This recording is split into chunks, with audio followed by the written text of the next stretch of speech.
आपने take reviews में सुना होगा कि इसका एस्पेक्ट रेशियो अलग है, इसका फॉर्म फैक्टर कमाल का है, पर क्या आपको सच में पता कि इन सब वर्ड्स का आपके मोबाइल एक्सपीरियंस और पैसों से क्या लेना देना?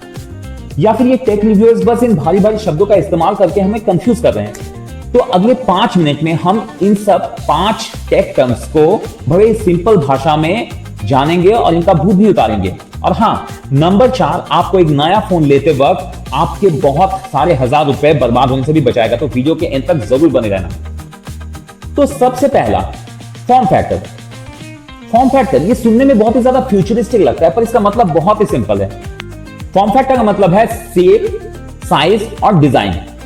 जी हाँ, किसी भी फोन के फिजिकल बनावट को ही उसका फॉर्म फैक्टर कहते हैं। तो जैसे कि एक नॉर्मल स्लैब फोन का फॉर्म फैक्टर अलग होता है, एक फोल्डिंग फोन का फॉर्म फैक्टर अलग होता है, टैबलेट का भी फॉर्म फैक्टर अलग होता है। तो अगर कोई रिव्यू कहता है गुड फॉर्म फैक्टर, तो इसका मतलब है वो फोन हाथ में लेने में काफी ज्यादा कंफर्टेबल है। That's it. नेक्स्ट आते हैं एस्पेक्ट रेशियो। एस्पेक्ट रेशियो का मतलब है आपके फोन की लंबाई और उसकी चौड़ाई का एक रिलेशन, यानी कि संपर्क। एस्पेक्ट रेशियो जैसे कि 16:9 और 21:9। एक 16:9 का एस्पेक्ट रेशियो वाला फोन काफी ज्यादा वाइड होता है, पर एक 21:9 एस्पेक्ट रेशियो वाला फोन लंबा होता है, जो कि थिएटर्स की स्क्रीन की तरह दिखता है। रिव्यूअर्स इसकी बातें अक्सर इसीलिए कहते हैं क्योंकि अगर गलत एस्पेक्ट रेशियो वाला फोन चुन लोगे तो YouTube वीडियोस देखते वक्त ऊपर और नीचे लंबे चौड़े ब्लैक बार्स आएंगे, जो कि वीडियो देखने के एक्सपीरियंस को खराब करेंगे। Number 3, course of A processor. देखो, आमतौर पर dual core, quad core, octa core तक प्रोसेसर के फोन देखे जाते हैं।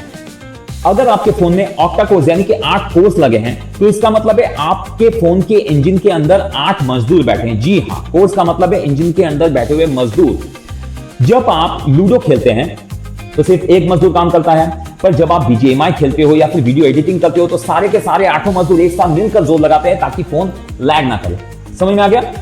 अब है number 4, nanometre of a processor. देखो, 4 nanometre, 6 nanometre, 8 nanometre, 10 nanometre, 12 nanometre. Nanometre वो चीज है जिस पर अक्सर हम लोग ध्यान नहीं देते। ये प्रोसेसर का ही एक हिस्सा है और यही वो चीज है जो फोन लेते वक्त आपको ध्यान देना चाहिए ताकि आपके हजारों रुपए बर्बाद ना हो।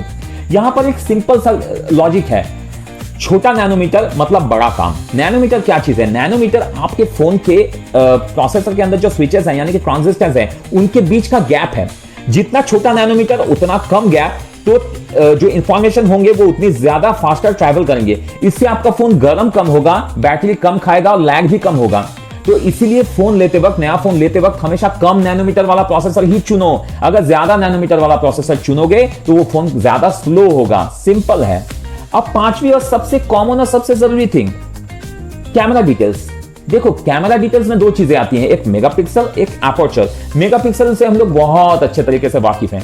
हम लोग अक्सर ज्यादा मेगापिक्सल के पीछे भागते हैं। 90% लोग ऐसा ही करते हैं। मतलब अगर हमें 50 मेगापिक्सल की जगह 64 मेगापिक्सल मिल रहा हो तो हम उसके पीछे जाएंगे। अगर 64 मेगापिक्सल की जगह 100 मेगापिक्सल फोन सेम प्राइस में मिल रहा हो तो हम उसके पीछे जाएंगे। पर सच्चाई ये नहीं है दोस्तों।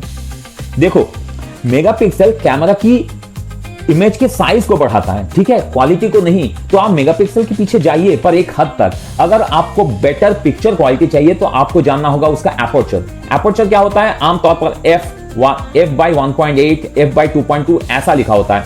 यहां पर भी रूल सिंपल है। छोटा एपर्चर मतलब बेटर कैमरा। एपर्चर होता क्या है? एपर्चर का मतलब है आपके कैमरे का वो चश्मा जो रोशनी को अंदर लेता है, ठीक है। क्योंकि f/1.8 है मतलब नीचे है, इसीलिए f/1.8 f/2.2 से बड़ा हुआ।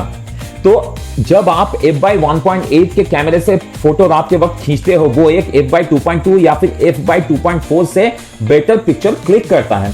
इसीलिए नया फोन लेते वक्त उसके कैमरे में ना केवल मेगापिक्सल बल्कि उसकी एपर्चर को भी ध्यान में देखना, और जितना छोटा एपर्चर उतना बेटर कैमरा। ये 5 चीजें मैंने आपको बता दी। ये 5 सबसे कॉमन चीजें हैं जिस पर लोग अक्सर अटकते हैं नया फोन लेते वक्त।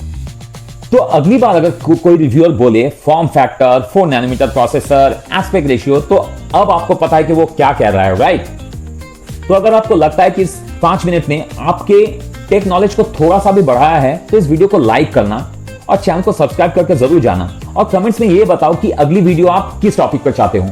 मैं मिलता हूं आपसे नेक्स्ट वीडियो में, तब तक के लिए बाय।